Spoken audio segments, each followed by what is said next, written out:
I like to play all kinds because it's all, as far as just from a drumming standpoint, it's all time to me.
There was a studio in Englewood, New Jersey, where I grew up in Teaneck.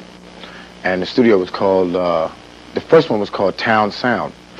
And Ed Townsend, who wrote Let's Get It On, that was his studio. Then there was another studio down the block called Soul Sound, which turned out to be all platinum. And Joe and Sylvia Robinson, that was like the recruiting center for all the kids in the neighborhood that ever wanted to cut a record or do anything like that. So every day, everybody would, and it was one of those studios, it was like a cattle call for like musicians, you know. They would like say, yo, there's a session. And everybody that ever wanted to play, and if they could, you know, if the melodic instruments could stay in tune or anything like that, they would run down there. We'd all wait in this long line and woof each other and stab each other in the back to get these gigs.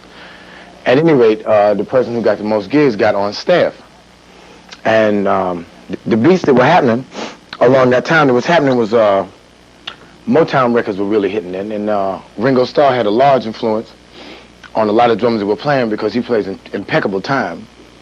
And Bernard Purdy influenced a lot of cats because he could play that funk, that real funk. And inside of what I'm getting ready to play, you'll probably hear some of that. So here it goes. But Bernard was playing a funk that was very heavily accentuated, like on quarter notes, like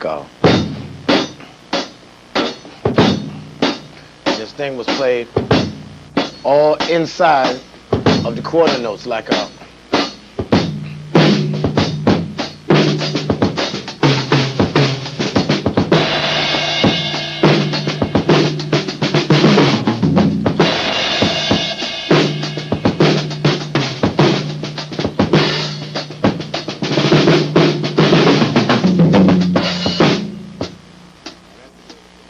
time was being played like this.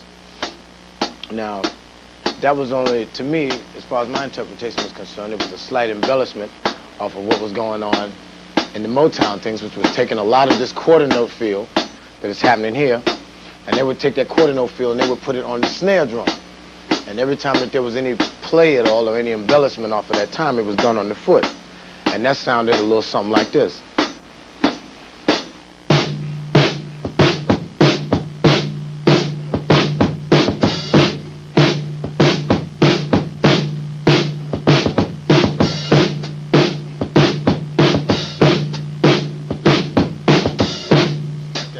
Was. Now you can probably hear that on a bunch of records that you hear if you listen to those Motown records. It was coming through like 63, 64, 65, 66, 67, things like Bernadette and Standing in the Shadows of Love, all the great Four Tops records. There was a lot of Temptations records that had the same thing, where they just really capitalized off of that quarter note feel, and they put that quarter note feel right on the snare drum, which gave way. It was a cat playing then at that time named Benny Benjamin, and he didn't play a whole lot of drums, but what he did play, he just played the hell out of that. This.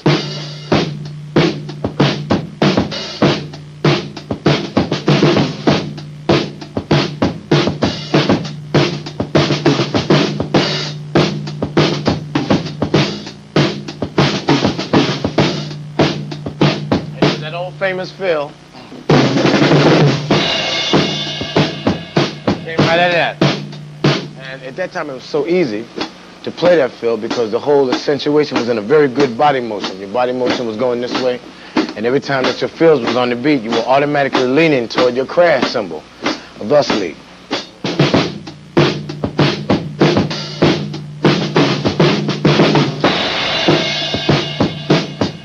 And when Sly's drummer came along, the best thing that I can remember about him is he was the first drummer that I had ever seen that played a very serious matched grip. And the basic parade grip, which is a traditional grip, on what we'll use, was basically like this. And a lot of drummers at the time were playing like this because I don't think at that time actual power drumming was actually happening. So at that time, Sly's drummer was playing that same Motown thing, like.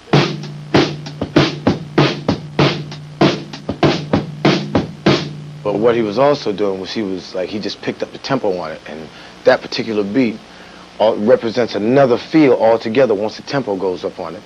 And that same Motown thing was happening here, like this. Once Sly's drummer got a hold of it, it started sounding like this.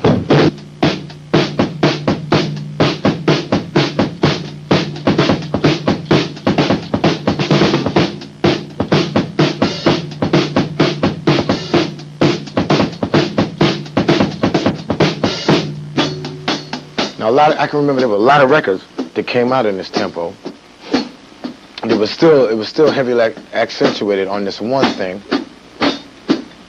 which most records at the time were coming out like that. It was very heavy accent on 2 and 4, which that was the whole funk thing altogether. Heard it through the grapevine, which was going like this.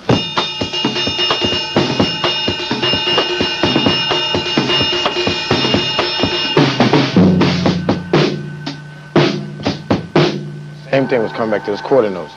Now with all of that and the coming of a lot of horn bands, which at that time, I was starting to get into a little bit more studio work. And as the horn bands began to take over the scene, it was a large influx of influences that came. It was obvious, very obvious, of who was listening to their father's old record collections. When I became like 14, 15, 16, things like that, most of our parents grew up with Count Basie and Duke Ellington and things like that. And here came all of these bands, Chicago, Blood, Sweat, and Tears, with the coming of rock rhythm sections and a lot of horns, Chicago, Blood, Sweat, and Tears, a group called the Ides of March, Tower of Power, a group called Cold Blood. There were a lot of, and for years, all of the R&B acts had just kept horns with them for years. James Brown, Otis Redding, every band that I'd ever played with had like 4 or 5 horns. Baritone was never a big thing to have in your band because everybody had it. So with that, what had happened is to basically interpret time as it was going in those days, and this was before miking drums became very popular. In those days, there was a club around the corner. Not around the corner, but around the corner up the block. It's now SIR, but it was called the Cheetah then. And I can remember then they would set a drummer on the riser maybe 10 feet in the air. Like 10 feet, like way behind the band. And maybe 28 to 30 feet. I can remember a measurement of 28 feet, but it was basically like 30 feet that they would put behind the band, and you could never feel any bass in your feet. And if you wanted to really groove, you had to think about where your body was going to be, where you were playing, in association with how people were dancing. And if people were dancing like this, and you wasn't going to really try to kill yourself trying to make your licks felt, you had to try to fit your licks in places where the band wasn't, or either you had to put your licks in a place where the band was, very deliberately. I can remember a tune we was playing called "I Got That Feeling," if anybody remembers it, by James Brown. And what it became is an incorporation as to what you were interpreting as time and how you could incorporate playing a lick with horns and the band and keep that within the framework of your groove. And to me, that gave way a certain awareness of like maybe eighth notes, as opposed to the quarter note thing that I was talking about. And that gave way, I think, to the certain feel that brought itself about like this. And I'm going to play those quarter notes, and I'm going to show you exactly how that eighth note influence brought itself out. And we were playing like...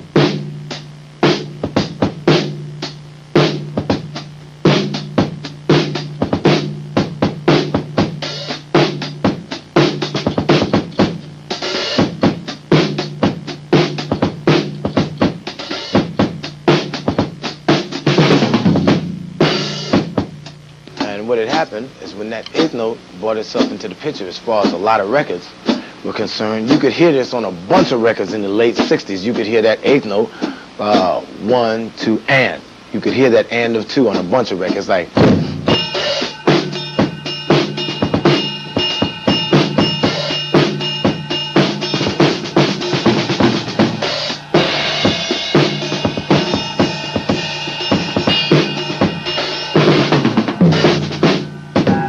What had happened is now that I think at that particular point it made people a little bit more aware of what actual studio drummers were doing, because they were basically changing the trend as where the beats were falling in records. Not that it was any more difficult than anybody else, not that it was took any more concentration or anything like that, but I think at that time drummers became a little bit more aware of where beats were happening. They could still keep the groove happening, but just wasn't nobody else playing them at that time. So at All Platinum then we were cutting a lot of ballads then. And a lot of ballads were like 3/4 time, which is like 3/4 here.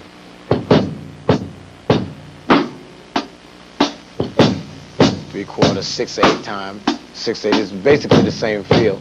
One is faster than the other one. And you had to produce this kind of feel.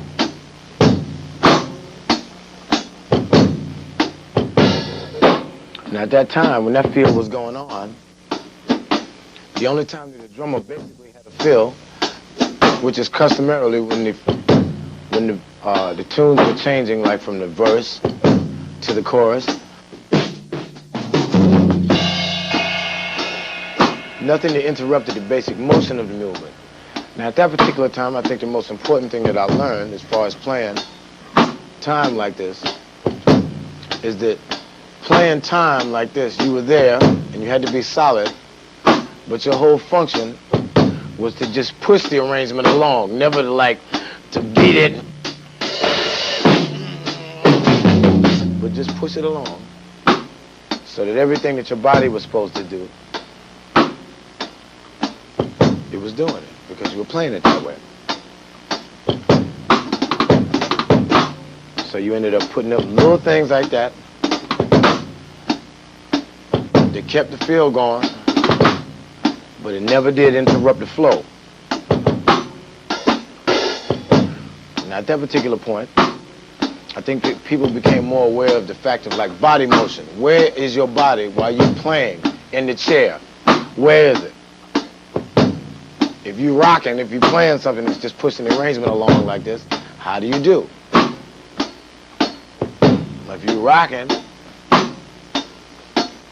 think about where your body's gonna be, which gave away when it was time to take this into a stronger feel than this, where your body was had a lot to do with it.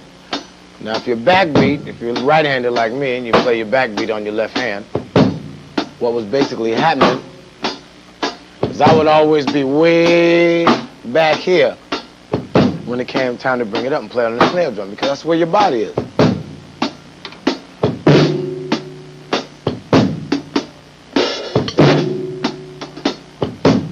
And became a very conscious of body motion.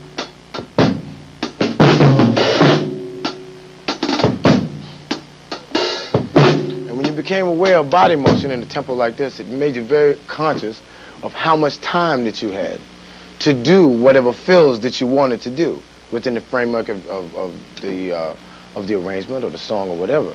Like, you would never try to do a fill and make your crash over here if your natural body motion was going to be over here. Like,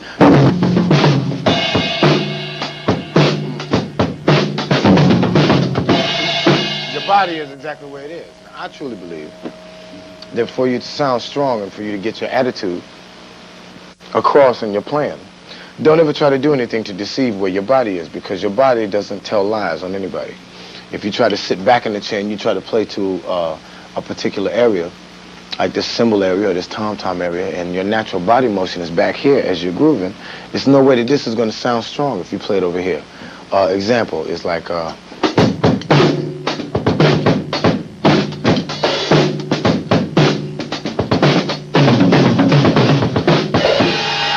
Now, it sounds very, it has a very final tone, and it has a, a natural finality to it.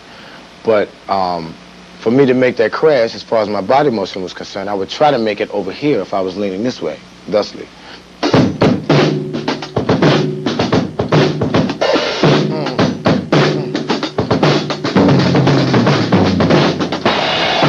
Same thing. Now you're here, in this whole area that's right here, this whole area, you're free to make another crash if you want to. You're there because the strength of your body, where you mean for it to be, is right there in the middle. Records at the time that I'm going back to, or I'm referring to at this time, had more of that than any other time up until very recently, within the last 2-3 years, when people became very deliberate about whether they wanted cymbal crash. I want to crash here, bing. I want to crash there, bam. They wanted all of this and all of that. And they were just judging that off of what they heard off of other records and so forth and so on, wanting you to do something different, but was sticking right to the customary thing. Wrong. So, so after that particular time, I noticed a lot of drummers became very expressive. Everybody wanted to be expressive. Everybody wanted to show how much chops they had. They wanted to show licks. They wanted to show what they were dreaming about when they went to bed last night, after they learned what they learned at the gig and all this other stuff. So what it ultimately become is everybody wanted to play. Everybody was a musician. Everybody is a musician. But what it came to be is that certain beats that were very prominent at that time, something like this. Let me think of it.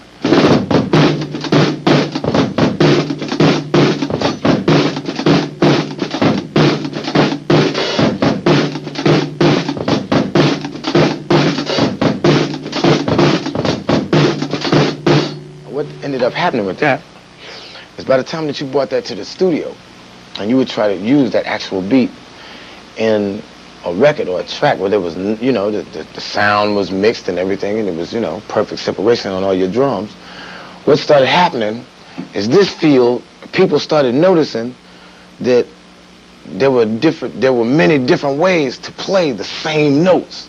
And what I mean the same notes is eighth notes were happening then. They just popped out of nowhere. Eighth notes started jumping out the walls on people. And feeling-wise, with the body motion, people would play them like this.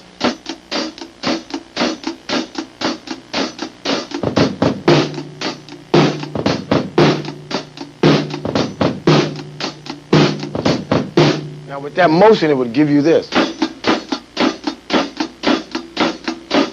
Now, playing that beat with the natural body motion that you had more of a tendency to pick up on that beat, or speed up, or take it closer to an edge, because you were leaning on the edge playing it here anyway. You were leaning your whole body was leaning over playing it. So it became, like I said. So what happened is people started to wonder, says, now why does that still sound like those quarter notes? Why? Because people were playing actual quarter notes. And they were putting in an accent that just happened to, it was a grace note. This, that grace note was in the back.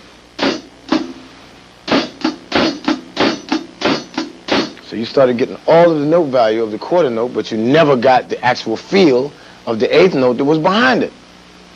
So then we started straightening it out. And instead of putting the accent on the first beat of it. We started straightening out the whole thing so that all of the eighth notes got every bit of their note value. And by that I mean all of the notes sounded with no accents, just straight eighth notes.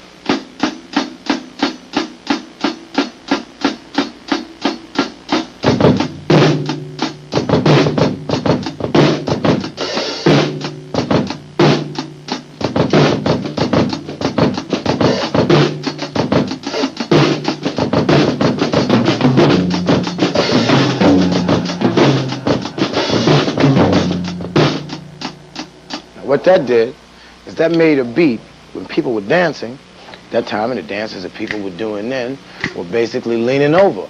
And that whole eighth note pattern at that particular time accommodated that groove very nicely. That's the way the groove went, that's the way your body went. And when people straightened that groove back up, which Steve Gadd, a good friend of mine, was very closely responsible for, because he had a lot to do with how that whole groove went from that actual whole R&B thing and that whole, you know, chops, going to bed and that type of thing, brought itself into Steve. It brought it to the business that we know how to play notes, and we know how to play classic notes, and we know how to play notes that are supposed to be in the right place at the right time, and they're not too busy, and in the right place in my body is every place that I want it to be at the time. Steve was in a lot of rhythm sections.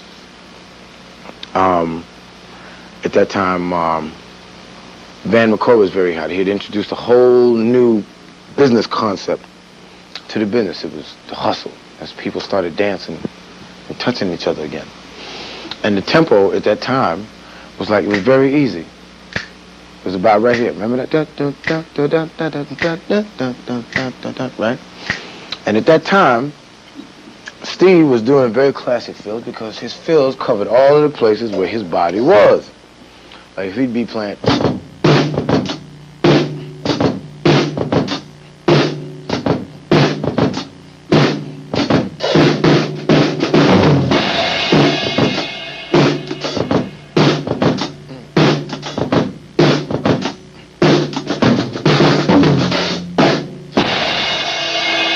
What was happening at that time is made it very comfortable to play, because playing for me at that time meant that all you had to do was just stick your hands in the general vicinity of wherever your drums were, and if you were meticulous about the notes that you wanted to come out, then all of a sudden you didn't have to play 15 notes to mean one.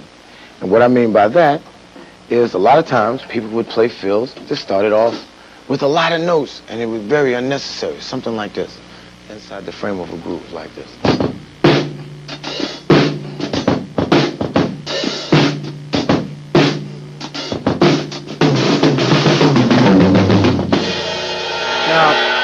That sounds nice and all that sounds fine, but on a record you would probably end up having stepped all over somebody else's fill, which is not nice, and eventually you start fasting involuntarily when you do that, you know. Things get very hungry. But Steve was one of the forerunners, I think, in my opinion, the guy that brought it to the business. He says, wherever your body is, that's where you are. And I'll illustrate that. I'll try to do a little series of fills, if you know where they are. If you know where they are. And then I'll show you a little bit of something where I'm talking about. Now, I'll basically relate to that hustle tempo that was happening at that time, and I'll play the fills off of that to show you basically what's coming off. Okay, here we go. We use a few 16th notes for that, just to show you what I'm talking about.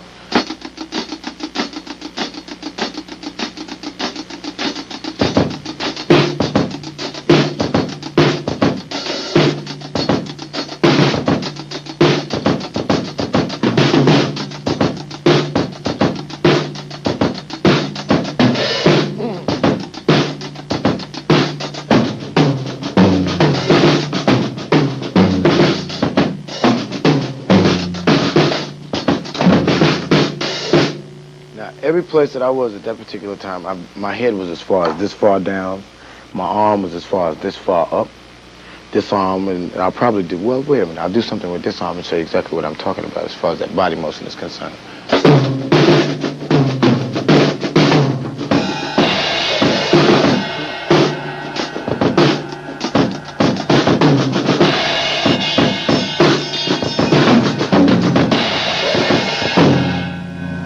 I wasn't a real good example, but you saw where my arm went if you're watching this. Okay. So now, after that basic period that started happening, a guy approached me one day and he says, listen, this new thing coming out called syndromes, man. You should really get on it. Because it's the thing. And at that particular time, I was the person I was most impressed with playing syndromes was Rick Marotta. He played them better than anybody I'd ever heard, with more taste or whatever. He's probably one of the first guys playing it. Maybe. I don't know. But it became very obvious to me at that particular point that I didn't want to play him because if I did, I would be listening exactly to him because he was the best as far as I was concerned. And I would have ended up sounding like him going in that thing. So I became very conscious of how your drums sound. Now, thinking about how your drums sound, I like to think of it in terms of every one of the drums having a character with each other, so that the motion that you have with the drums is just like body posture in the chair. The motion you have, you can have a falling motion like this. Now, with the notes going descending, or the sizes of the drums being larger in respect to each other, you get a deeper tone. Isn't that so? See? Watch. Right? And back in the 50s, in the 60s, when the basic drum fill in the records that was happening was this.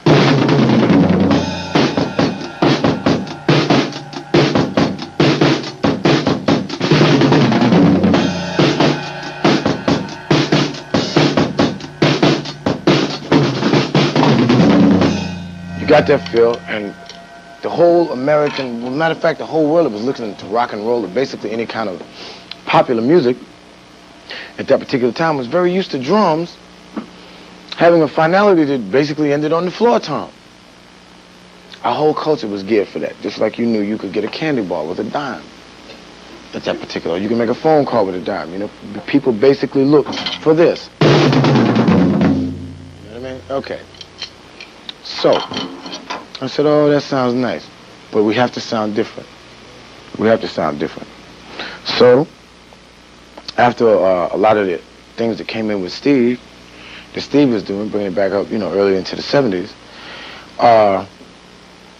Harvey Mason introduced a lick to the business that's still on records today, right now, just a monster. And Harvey brought that beat back in a tune called Chameleon that he played with Herbie Hancock. And that beat was something like this.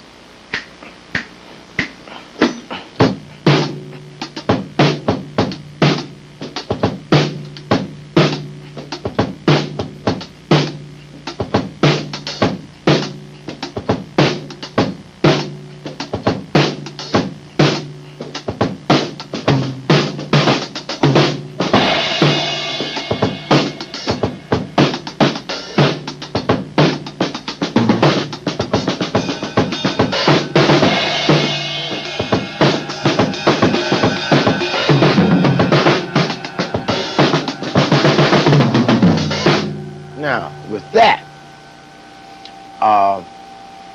and this is after basically the hustle had run its course, and disco was happening at that time. And what disco was all about was it was a very vertical dance motion, because the whole groove itself was very vertical. And what I mean by vertical is very up and down. It was, got it? Like low bottom is very up and down. So they broke up the up and down, and they had a little technique happening. It's what they call cymbal kissing, which you did on your hi-hats, and it went like this.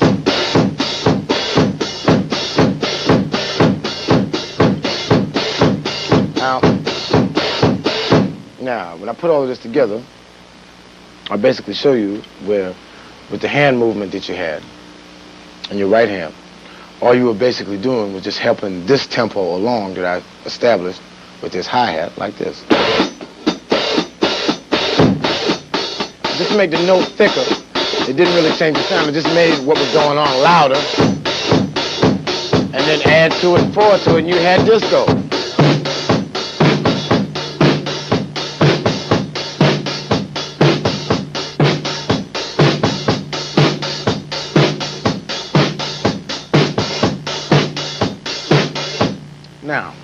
somebody thought it would be a very bright idea one day.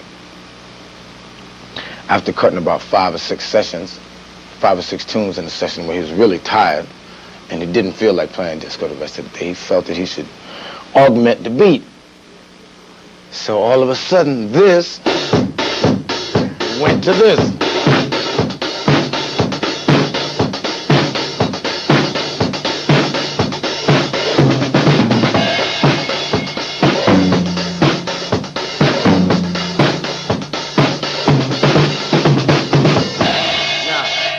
What happened with that is it was in a very deep hope that extra note that was added there to the cymbal technique would kind of flatten out that whole disco thing so that it didn't sound so up and down. People didn't look comfortable dancing like that.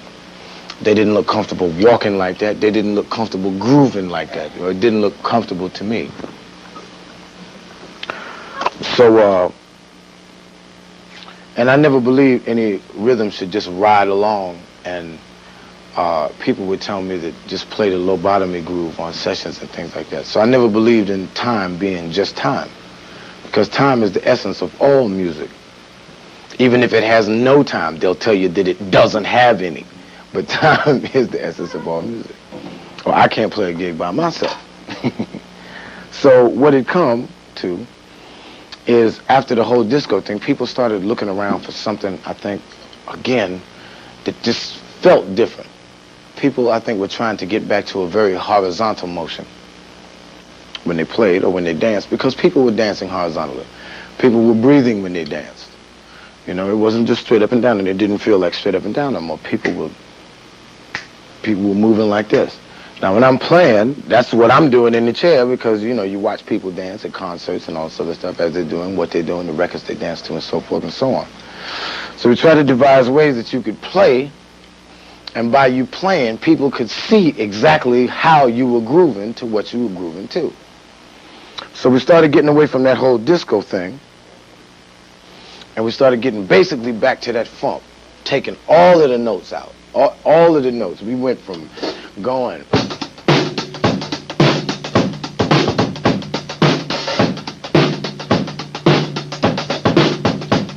to this, to this.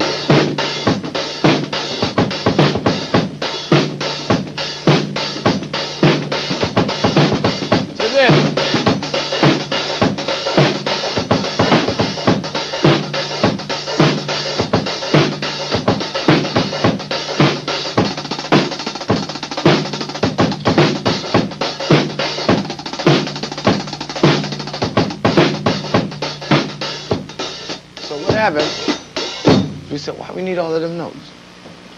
You don't need all of them notes. Because the feel that's going to eventually end up happening is going to be off of the notes that are the most strong notes out of all of those notes that you're playing. So we said, well, let's dump the lumps. Let's dump all of the notes. So all of a sudden, we reduce this to this.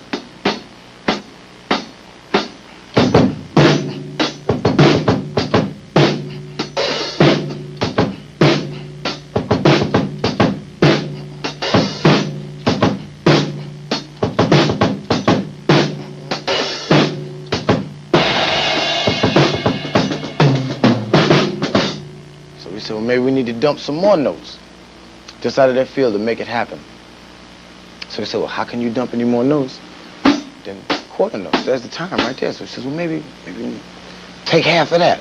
So we started going like this.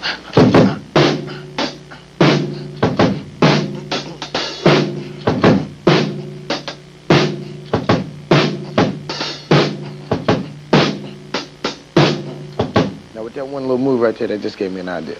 And I'll tell you about it. What happened is I became a little bit more aware that by subtracting some of the notes out of a groove that you were playing, it made a lot more room for if you wanted to play something that encompassed or had to take a lot of notes to do it, all of a sudden you had more room. You just had more room to do it. And what I mean, I'll play something with a lot of notes in it, and I'll play something with less notes in it, what I'm trying to illustrate, and I'll show you exactly what I'm talking about. In this tempo right here.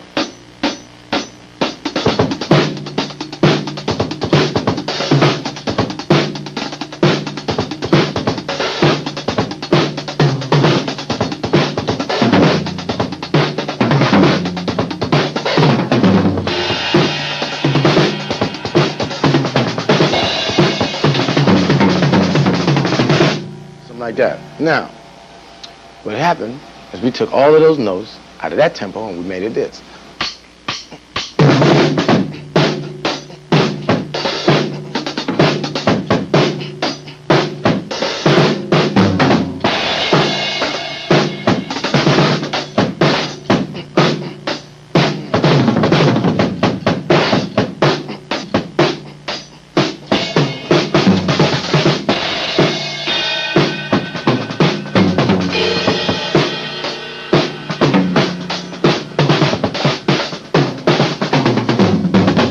Now, what that happens is with that tempo, just that whole thing, and you can sing it to yourself, is it was going boom, bap, bap, boom, boom, bap, bap, and people was dancing, and all of your moves, all of a sudden, all of the moves that you wanted to do while you were dancing, you had space to do it. And people started dancing more comfortable then. And I started keeping a little bit more of a watchful eye, because dancing can basically dictate what type of music we play. The music we play doesn't dictate how people react to it, because people are constantly making up dances. They make up 5 or 6 dances to every tempo that comes out, and every new dance tempo that comes out, they'll make up a new one. Everybody's watching the girls, if you're shaking it right and everything else, and that's where it goes. So now, dropping less notes is just like balancing a budget. If you have less notes here and you have more to deal with on the other side, then you start revamping and putting those notes in different places, and all of a sudden, you have what sounds like a different groove, and maybe it was just played on a different drum. Classic example is the 50 Ways to Leave Your Lover groove that Steve Gadd was playing, right?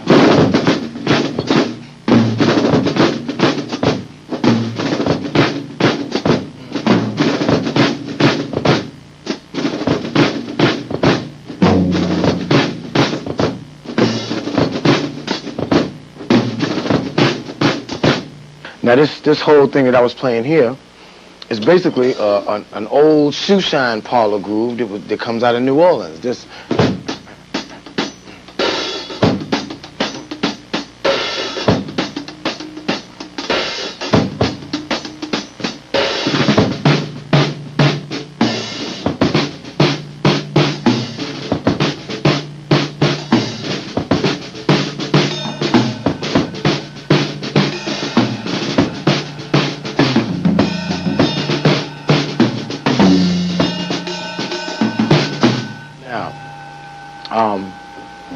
That groove, I think, was basically a recognition of what we call, or what certain people in New Orleans, they call it, like a ragtime. Not necessarily the ragtime that was happening in the 20s as far as the early influx of jazz brought into our mainstream was concerned, but I mean ragtime as far as rags, the way that shoe shine parlor men would pop rags when they shined men's shoes. And it was basically like in a shuffle, like not like straight notes like this, but it was like a shuffling.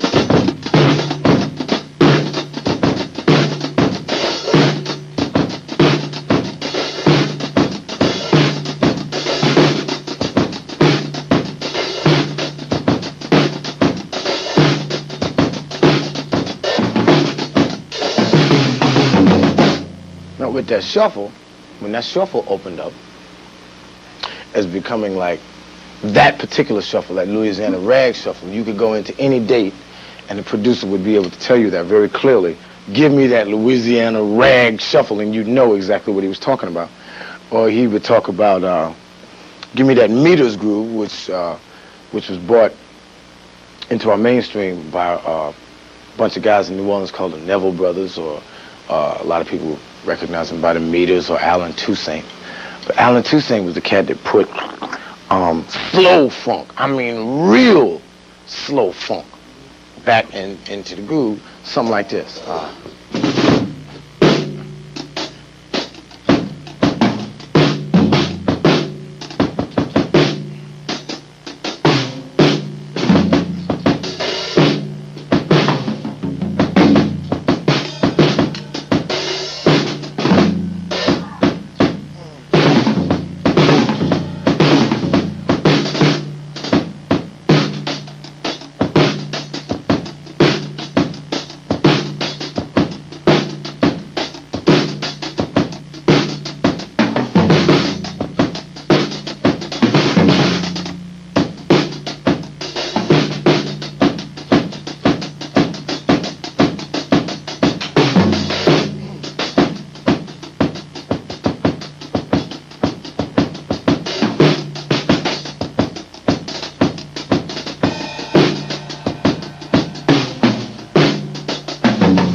After that, there was a large influx of like fusion drummers. And what I mean by fusion, what fusion meant to me, the way that I was playing is it sounded like it was a very expressive jazz groove going on that you could play funk to and get away with it. Now, when that started really kicking off, then here comes the samba. Everybody said, well, let's get third world with it, and let's get sunshiny. So, all of a sudden, this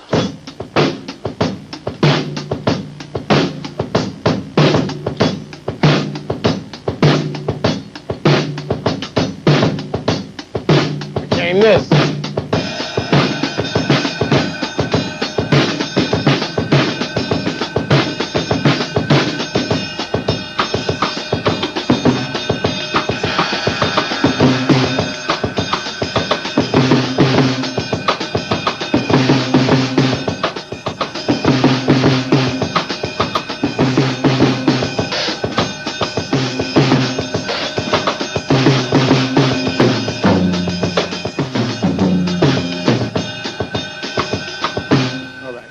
Now, so people was playing sambas and they was playing it to death, especially fast sambas that would accommodate a lot of fusion things that was happening, and you didn't have to be playing all that much samba to just get that to accommodate that groove.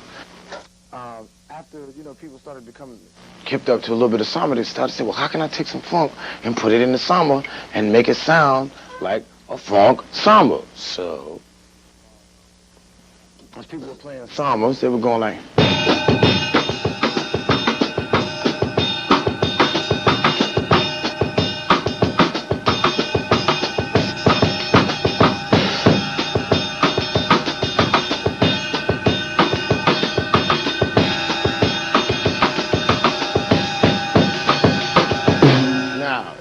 With adding a little bit of funk to that, the way I hear it, would probably sound like this.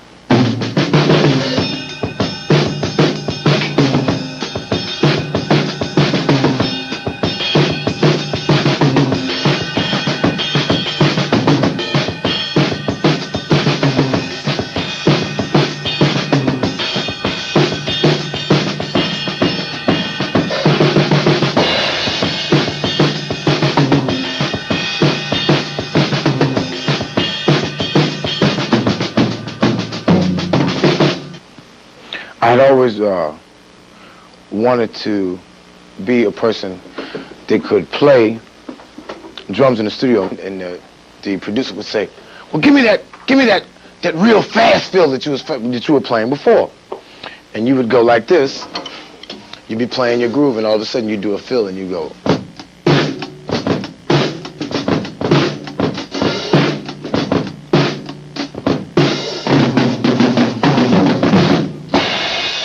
He said, "No, that ain't it."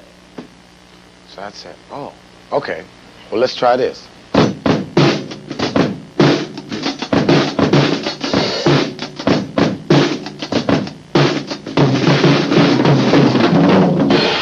said, "No, that ain't either."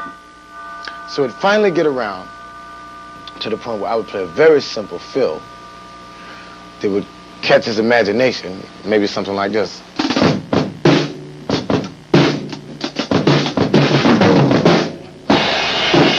"Yeah, that's what I like." He said, "Play it again." So I'd play it again. I go.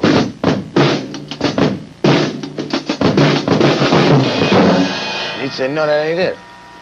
So I said, "Wow." Now I got to make him think that this is my last dying breath playing this groove. So here we go. So I'd go.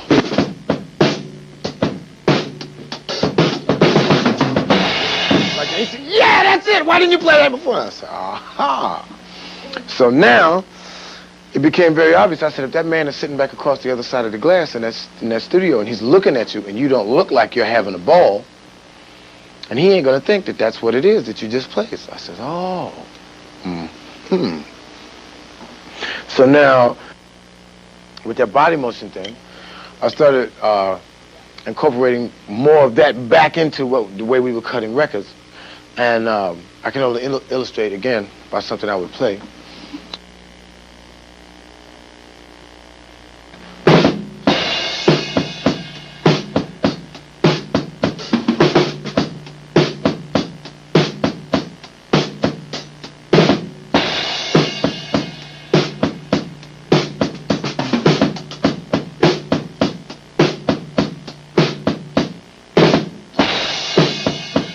that was the perfect combination of like where you got to put your body motion, where it's got to be. If you've ever gone to concerts sometimes and you've seen those guys that play the cymbals, and they got cymbals all over here, and all out here, and all over there, and it looks great. It looks great. But one of these days, that guy's going to be doing a drum fill or something, and he's going to have to go like that. And that's why he got all of those drums, and you hear him, and he doesn't sound strong when he does the things that he's got to sound strong because it's just not there. Maybe he should get him a couple of little midgets to stand out here and hit them things where he can't get them, you know, put them on the payroll for $5 or $6 a gig. But he can't put them over there because that doesn't work. But everything is right in where your body's going to be the strongest. Right here, toms, you can hit very strong notes right here.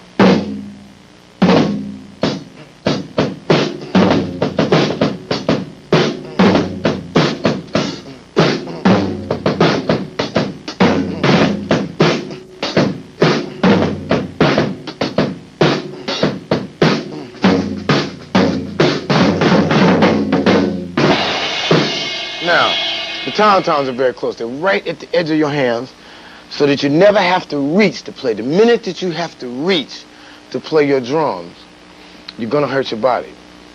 You're going to hurt your body bad. Consult your local chiropractor if you want to find out, but believe me, I'm telling you, you'll hurt yourself if you have a very incorrect seating posture. So do anybody want to ask anything?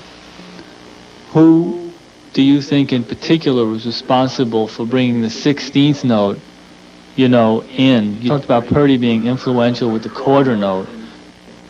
From there on, who do you think helped bring the 16th note feel in? Well, there was a drummer that used to cut a lot of Motown tracks here in New York that they would send out to Detroit, and he eventually ended up being one of the house musicians in Motown, a guy named Benny Benjamin.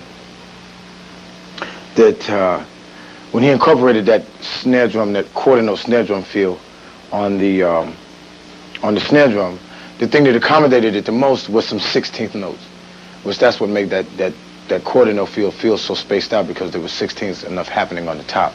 But he was one of the more excellent timekeepers of our time, and very unrecognized as well.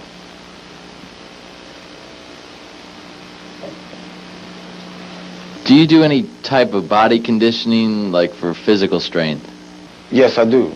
I do a lot of push-ups. I'm getting back into running a little bit more, just for the stamina thing, because as I was on the road this last time, out with Luther Vandross, you know, we were doing like, this was a bus tour. So we had time, you know, to be in places and settle down for like a day or something like that before we started to play. Or, you know, sound check or anything like that. And running is about the best thing for stamina if you can't find any place to swim. Swimming is really happening. But to do those push-ups every day and just be aware of the stamina that, you know, has to go forth in doing what you're doing is like, that's like a universal exercise. You can't go wrong doing those. And always do them in the morning. Always do them in the morning. Or when you think of morning, maybe some people might have as weird a schedule as I do, but as soon as you get up, because the better you get your blood flowing, the less chance you have of having spasms.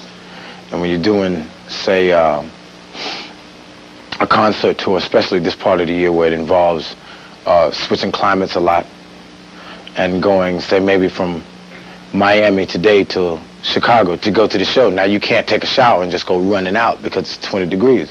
So you have to do something to like really get your muscle, not speaking of being cleanliness with your muscle, but I mean the hot water really does, you know, do a number. But to do those push-ups first thing in the morning really can make a remarkable change in your stamina approach.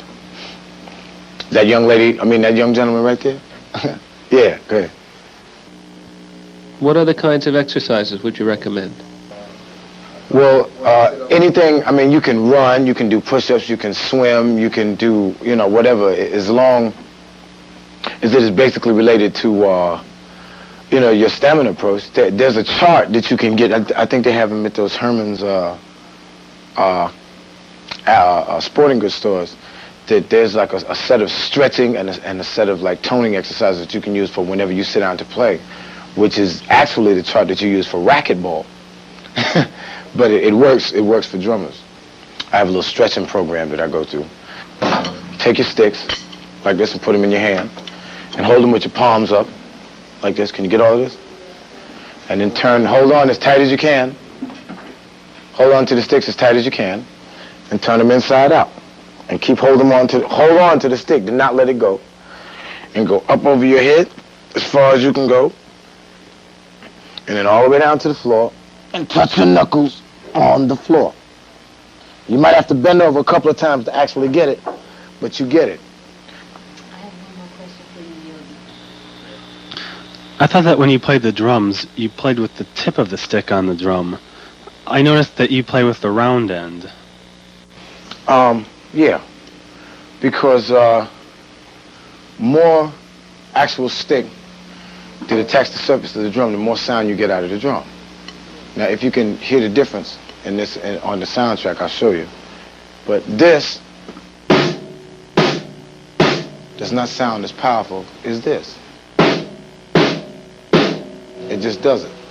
Because there's more actual surface of the stick is attacking the actual skin of the drum. And that's just a habit that I got into being in the studio, because I like to play hard in the studio, because the microphones get a much stronger and they get a much clearer signal, so that the engineer doesn't have that much work to do if a strong signal is what he's actually looking for. What kinds of music do you like to play? Do I like to play? I like to play all kinds, because it's all, as far as this from a drumming standpoint, it's all time to me. You know, if it's got a groove, I like to play it. You know, I have played some bluegrass that's got more groove than George Clinton. You know, and then I played some funk that's got more straw in it than Merle Haggard. You know, but believe it or not, and I'm gonna tell you this, it's all time. Just for the drums. If you're looking at it, you know, having a certain, you know, studio background or whatever, if you're looking at it just from time up, like what is everybody going to put on top of what I'm playing to really make it what it is, it's all just time to me. There have been tracks that I've cut for, like the B-52s and B-52s and Twyla Tharp and people like that, that I had no idea what that stuff was going to sound like by the time that they got finished with it. And, you know, I just said, well, look, just keep yourself in this head, just time. Don't think about where it's going. Think about where you're putting it now. So, I've said all that to say I like the funk. Oh yeah, I just wanted to say one thing about gigging. It's a couple of don'ts that I like to tell anybody that's trying to come into playing music. And what I mean by playing music professionally, I mean paying your rent, and your old lady doesn't have to be scared to have kids or anything like that. I'm talking about really playing for the way that you eat. Is if you're going to get a date and you think you're going to be late when you take it, don't take it. Never do a gig that you don't think that you'll be good at. And what I mean, the client will respect you more is if you know that there's somebody that does that better than you. And I mean noticeably better if you know in your heart. Get them to do it, but always give somebody your best. Never come in the joint and sound like you're trying to do something. Always just be doing it. And if you're tired, never go to work. If you're really that tired. Because when I started making a transition from coming from all platinum into New York, doing a lot of dates, of these names I'll be nameless, but there were a lot of guys, man, they do sessions where there were 5 or 6 songs in the sessions, and they would call me in to tighten up the fifth and 6th songs. And it was just clearly a result of the guy being tired. You know, just tired. It takes a long time to do that. So never do that, and always just because of the physical nature of the drums, if anybody's going to, you know, be influenced by what I have to say about it, always try to take care of your body in just such a way that you're an athlete. Because when you're playing drums, and like in the Rose Bowl in Pasadena, that was like, we did Ashford and Simpson there. And it was like to play like their show, and it's a very high energy show, to play that show for an hour and 15 minutes, you got to be in some kind of shape. You know, there's no such thing as reaching over on a button and just turning the drums up. You got to throw it down, you know, really. And I strongly recommend that, because there's very few drummers that play real strong. And what I mean by playing real strong is I mean play real strong for an hour and 20 minutes. You know, an hour and 20 minutes, and then get a chance to get a swig of a Heineken and have to come right back and maybe do it like Santana does, hour and a half encores. They'll play for 2 hours or something, you know? And if you want to sound believable, remember, you know, when you're playing music with people and you're in an ensemble, these people are counting on you to keep your time together. Guitar players want you to sound strong enough that if they want to try something new, that you got the time nailed down so good that they can try it. Or they'd like to know that you're sensitive enough and that you're listening to them enough that if they do try something and it doesn't come all the way out, that you can key off of them and play something and bring them back into the arrangement good enough. And nothing brings that in like strength. Like, this is what I meant to do. Blam! Wham! Like that. You know, and even if you blew it totally, no one will ever know.